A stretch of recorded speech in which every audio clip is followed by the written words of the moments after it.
All right, let's go to Joe Rogan here. And I want to know if you guys have seen this.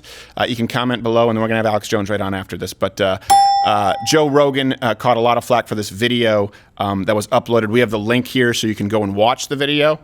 We feel we need to show the video in its whole context. Hopefully they understand we're not lifting it. I just think it's a powerful video.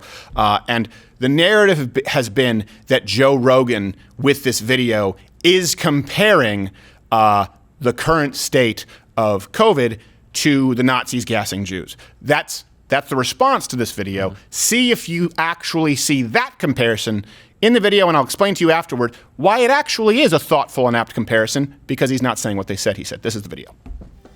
As soon as you give politicians power, any kind of power that didn't exist previously, if they can figure out a way to force you into carrying something that lets you enter businesses or lets you do this or lets businesses open, historically, they are not going to give that power up. They find new reasons to use it. Okay. I figured we have to protect those freedoms at all costs, whether you agree with people's choices or not, because it is the foundation that this country was founded on. Freedom. This idea of freedom, there's so many people that think it's frivolous, it's not important, it's not the main thing that we should be focused on, but it is the literal structure that allows this country to be so fucking amazing. Every single country that's ever existed other than the United States, up until 1776, every fucking country that has ever existed was run by dictators. All of them. This is the first experiment in self-government that actually worked, and it created the greatest superpower the world's ever known. It created the greatest cultural machine, the greatest machine of art and creativity and innovation right fucking here. And how did it do that? It did it through freedom.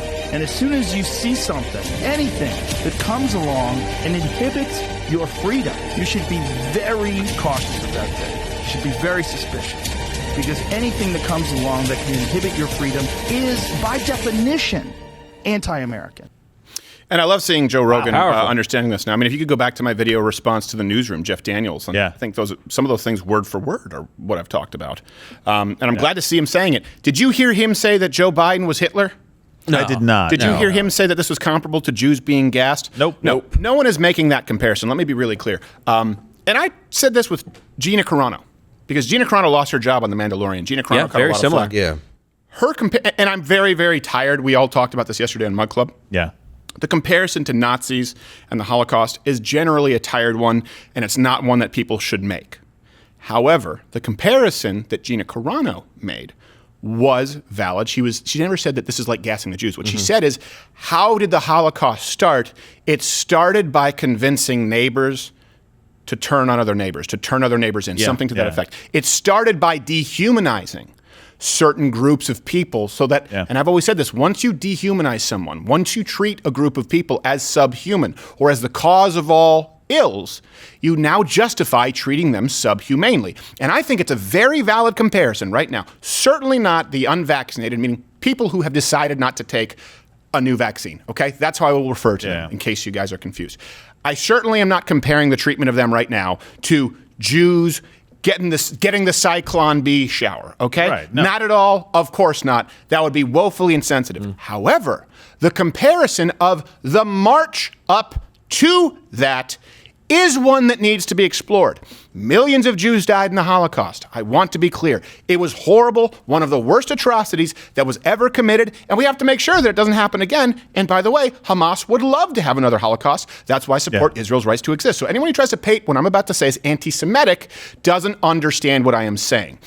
You are not, however, helping society by accusing everyone of being anti-Semitic or not discussing how Germany got to the point where there were enough, not all Nazis were Germans and not all Germans were Nazis, but how you got enough of the population to be okay with the execution of Jews. What was the lead up? Examining that is not justification. It's trying to recognize something that we never do again. And do you know what the Nazis did? Well, they blamed the Jews for all of their economic woes. That was a big thing. That's kind of similar today. Hey, you know what? We'd be able to stop the lockdowns if it weren't for the unvaccinated Judens. Right? What do?